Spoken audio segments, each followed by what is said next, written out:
This is a really exciting moment. I'm about to pass a ship in about 20 minutes according to my AIS. So I altered my course a little bit and now we're gonna pass half a mile to a mile apart from each other. But this is gonna be the closest I've come to other humans in 4.5 days.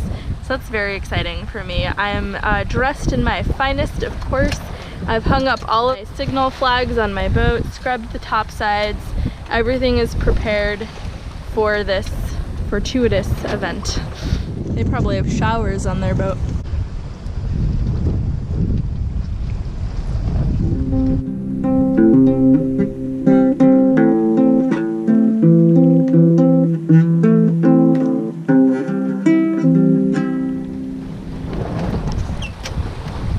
Night number 4.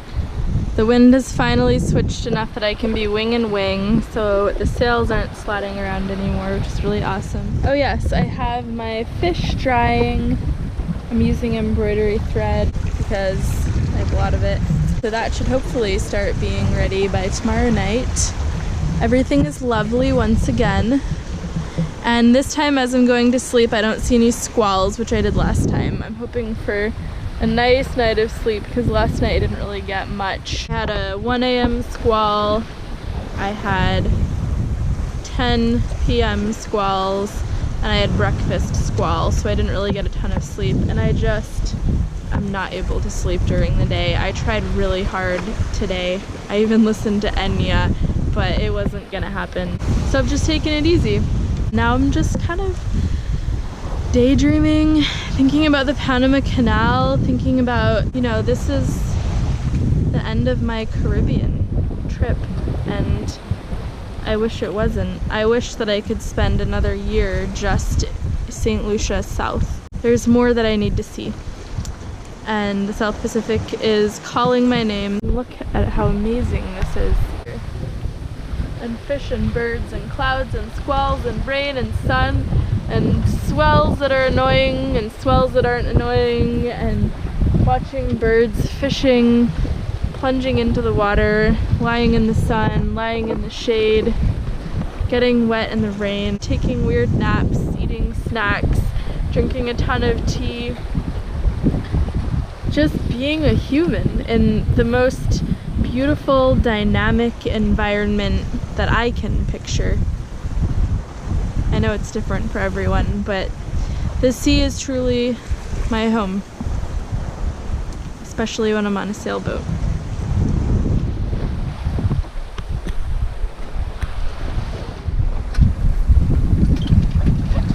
I'm sitting here waiting for a squall to approach my boat.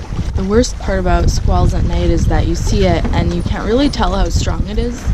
So you kind of have to get up and just sit in the cockpit and wait for it to arrive. So sometimes I will just sleep in the cockpit while I'm waiting for the squall, because I'll know as soon as the wind starts to change, it'll wake me up when I'm out there. I have my harness on, sail tie around my neck, ready to strike the jib if I have to. Everything's closed, hatches are battened, and I'm just kind of watching the line approach. There's lightning, like there always is. Even though there's always lightning, I still always get nervous about lightning, of course. Now it's just the waiting game to see how much rain there will be, or wind, or what. You never really know. In the dark, every squall looks really ominous. Here comes the rain part of the squall. Raindrops keep falling on my head. Na na na na na na na, wish I wasn't there. Falling on my head, wish I wasn't there. Drops keep falling on my head. There's a large downpour right now. The squall is just unleashing. It's been really hot and dry all day, so I'm kind of not surprised. I could hear the rain coming over the water.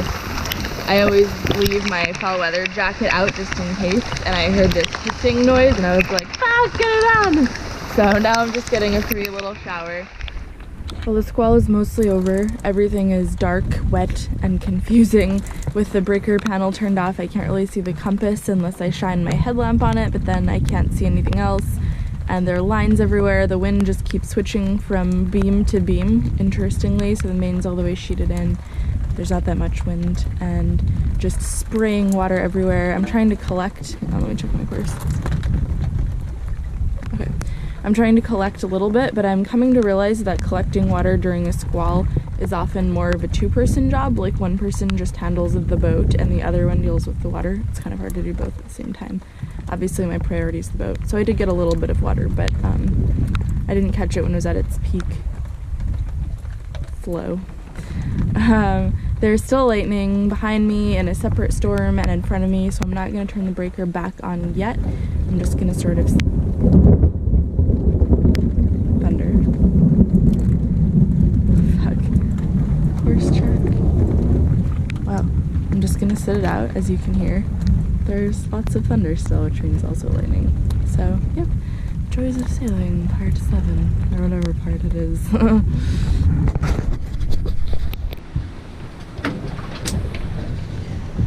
Last night I had squalls pretty much all night.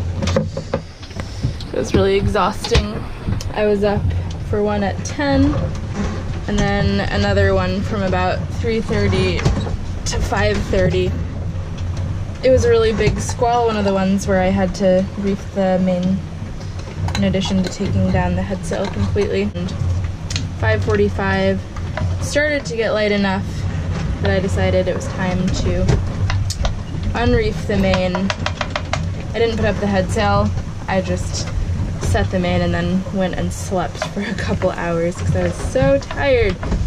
And now I'm making lunch, and there's another squall on the horizon, but at this point there are so many that I'm just continuing my life until they get closer. There's the squall outside that I'm keeping an eye on. It looks very squally. It looks pretty icky actually. You can tell by the amount of clouds above it. So I'm just gonna make my food and hopefully be able to eat it before the squall hits. I'm calling this one the lunch squall. I just finished making lunch, and right as I sat down to eat it, this thing started rumbling. So I think it's gonna be an early strike of the head sail. It looks pretty nasty. They've been nasty on this trip. People told me that this time of year that I shouldn't go. They said wait another month because the storms can be icky, but they have been. See the rain coming. White wall.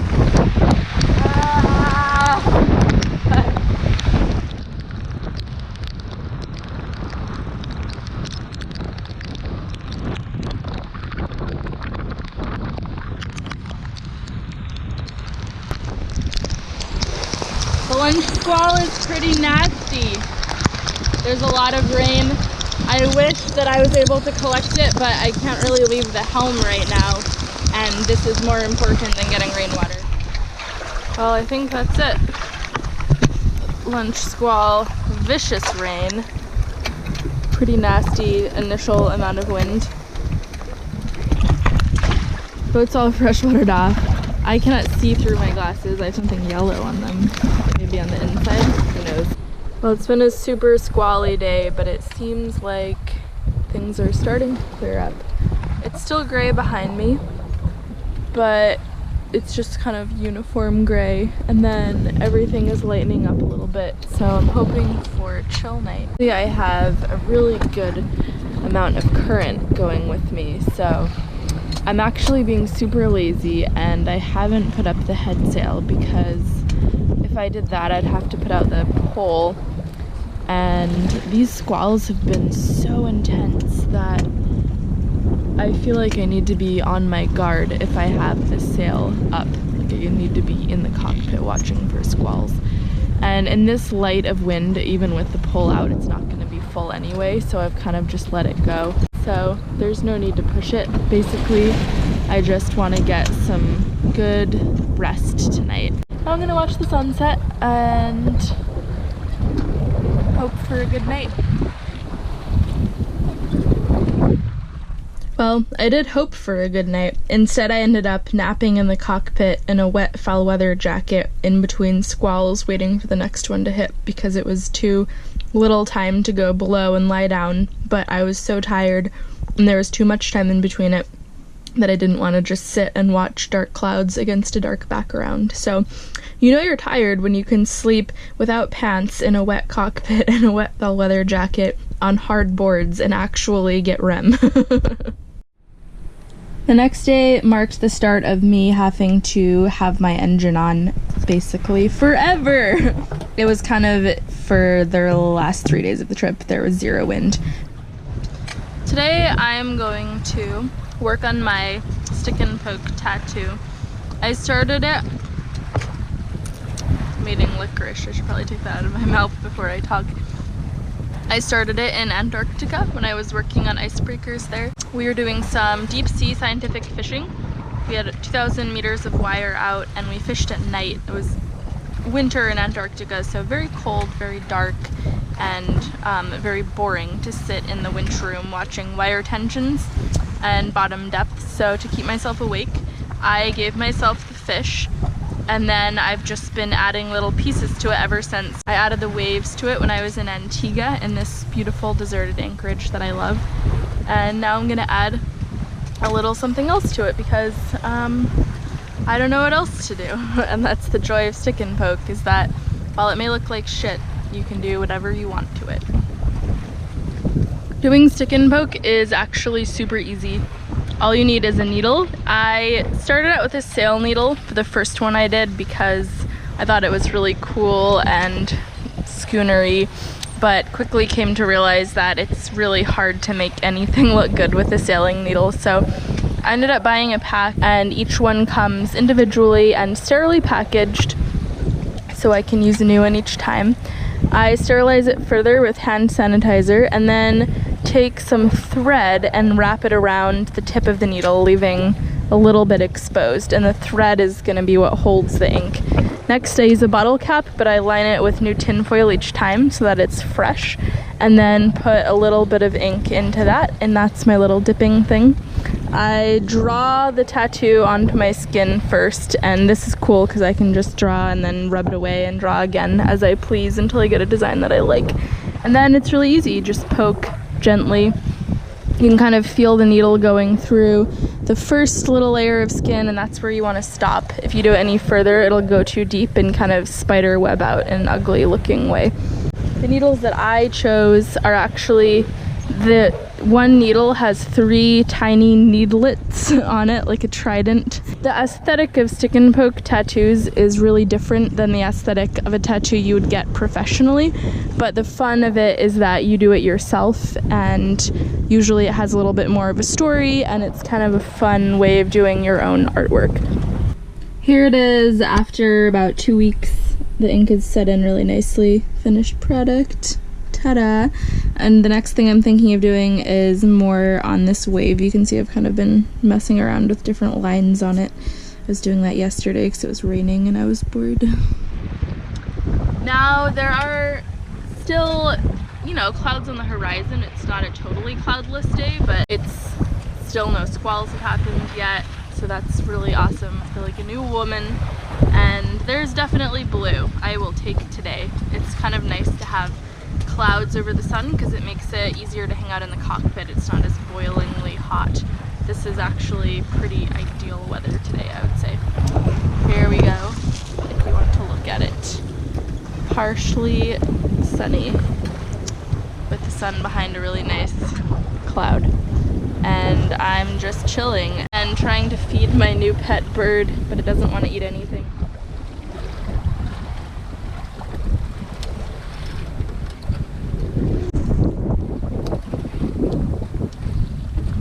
So nice to have a line of dried meat hanging right next to where I have to sit and steer my boat.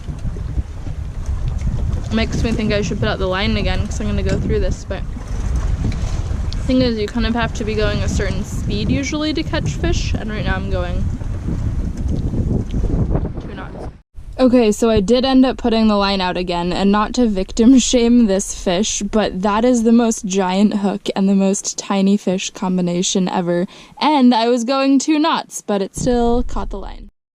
Okay, this one I have scaled and gutted, and I'm just gonna wrap it up in tin foil and bake it in the oven with some herbs and spices. I think buddy. This is a super easy and delicious way to eat small fish. Usually the little guys aren't worth filleting because, well, I definitely, with my amazingly special fillet skills, I'm not gonna get much meat out of one of these guys, but I think anything that's this size or even a little bit bigger, you can get a lot more out of if you just scale it and bake it whole, because then you can pick everything off the bones really thoroughly. I'm 170 miles from my goal, and the wind is, I'm not gonna say dead, because there is enough wind for my wind vane to steer, thank God, as long as I'm okay with 30 degrees of variation, which I am. But 170 miles is a lot of miles when you motor at 3 knots. No more squalls, so that's good. I had my 24 hours of squalls, and now it's just flat, which I knew it would be, but I was really hoping I'd make it to 150 miles before the wind died. But I'm still, since I can use my wind vane, I feel like it's okay. It's being glued on the helm that's the worst. Anyway, this is my prospect. Head sail is down because there's not enough wind to fill it. Main is kind of, sort of, staying full-ish. And I'm just huddling in the shade in the cockpit. Kind of cool. One thing that's kind of cool about there being no wind is that you can see the clouds reflected on the water, and I just think that's so beautiful and crazy that that can happen. That night I had fish supper while I motored, and you know, it was pretty nice. The wind had died enough that I had to be on the helm. The wind vane didn't work, so I just steered with a foot and ate my little fish and had a cockpit party. Normally I don't eat after sunset, but since I knew I was going to be up all night, I figured I might as well eat a big old dinner. So about 24 hours ago, the wind totally died and I started motoring, which I kind of had expected was going to happen, but the one thing I didn't really think about was the amount of fuel that I needed to actually make it to land. I've never had to motor this much before. I always sail, and usually I only have to turn the motor on for a couple hours at a time. When I checked my fuel levels last night, I kind of had an oh shit moment, and now I'm not really sure. So the wind, I've just turned the engine off. I've been on the helm for 20 of the last 24 hours. I totally stopped my boat and took all the sails down last night to catch about 3.5 hours of sleep. That was so little wind and swell that it was just like being at a rolly anchorage. And I've been trying to find the sweet spot of motoring fast enough to gain some apparent wind, but not so fast that my fuel consumption is bad, because it would really suck to run out of fuel and be like 40 miles from land and not able to get there. It's about 4 in the morning and I'm in the cockpit again watching this big squall come towards me. It started out just looking like a regular squall, but it's starting to shape up to be a real lightning, thunder, crazy storm. The breaker is off. Everything is turned off. This lightning is really nasty on the horizon, so we'll just see what happens. Hopefully my giant lightning pole sitting in the middle of an ocean doesn't get hit. The sun rose right as I was coming out of the thunder and lightning storm, which, you know, it could have been up while I was in it, but I guess at least I got some cool lightning pictures. But this is what the sky looked like behind me, so it kind of felt good to see that, yeah, you know, I'd been through some giant black clouds. Maybe it's good that I wasn't able to see them approaching me, or I would have been a little bit more nervous. At this point, I've been on the helm for pretty much 2 days straight, and I haven't really been cooking because if I leave it for longer than about 2 minutes, my boat gets off by more than 60 degrees.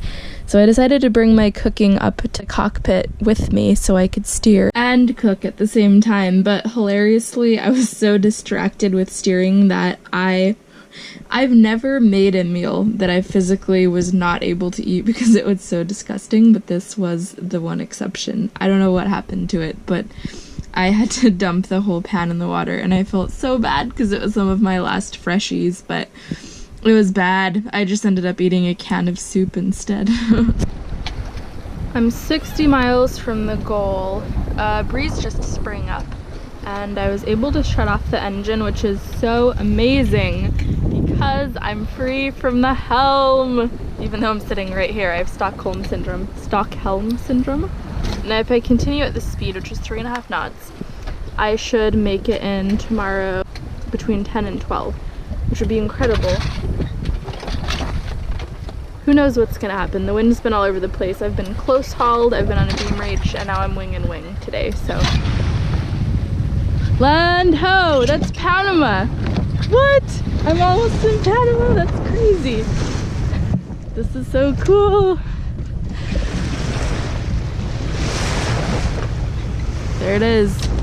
I'm about 2 hours out. I've just realized there might be a time difference here because my iPad is showing a different time than my watch, which makes sense because otherwise it would be a really late sunrise. I'm pretty far west. So I'm guessing that there's at least an hour time difference.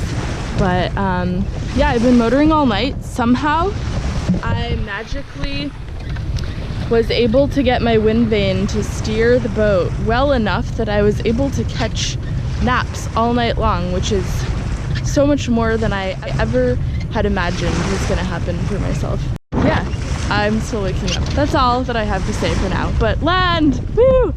Mountains!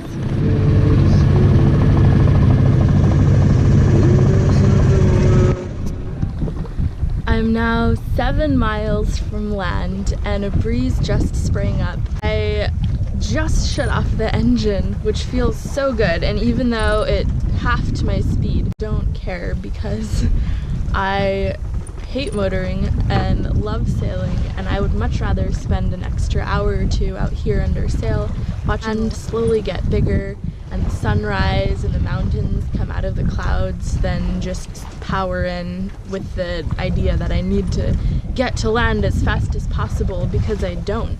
And I think it's really fun to watch everything kind of come into focus. I'm just so happy to have that stupid engine off. I'm also very happy the stupid engine had enough fuel to get me to land. The mountains are crazy beautiful. They're doing that mountain thing when the sun rises where the closest ones are dark and then they get lighter and lighter and lighter until they kind of disappear into the clouds. I'm in. I just turned off the engine. I'm anchored in 40 feet of water because that's how deep it is here. Never anchored in 40 feet before.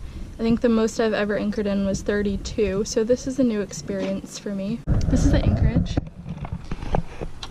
It's kind of protected by, there's the open ocean there, and then tons of boats. That way is the marina where I think I go to get my cruising permit. And now I'm just going to put all my sails away, sail covers on, launch the dinghy, etc., and then jump in the water. It is hot here. Oh man, it's like being in a sauna and there's not much of a breeze. Anyway, so incredibly happy to be in, finally. 8 days. 3 days of motoring and 3 days of basically being on the helm for 16 to 20 hours a day. So that was exhausting. Happy Monday! Thank you guys for watching. It helps me a lot if you like this video and subscribe to my channel. You don't have to, but it would be cool if you did. Thank you to all of my patrons who make what I'm doing possible. And if you want to join me on Patreon, it's patreon.com/windhippie. I'm putting a link in the description. Thank you guys for all of your really nice comments that you always put on my videos. I really love reading them, and I'm trying to get better at responding to all of them. Thank you, Tish, for putting these videos on YouTube for me. I edit and upload them onto Dropbox on my boat, and then she puts them onto YouTube. If you want to see more of what I'm doing and have some daily photos and stories and stuff, I have an Instagram account @BoatLizard, and if you follow me on there, you get to see more content and sailing pictures. And often I post pictures that are stills from upcoming videos, so Easter eggs for sure. I will see you guys in 2 weeks with a video that includes picking up my mom and her and I exploring Panama together. I know that you guys met her briefly last week and you're gonna see a lot more of her next week, so we all love her. For more mom videos, thank you guys for watching, and I'll see you next week with a blog post. Thanks for watching. P.S. For those of you who stuck around to the very end, I have a hidden talent that only a couple people know about it, and it is that I can fit an entire harmonica in my mouth sideways. Ready?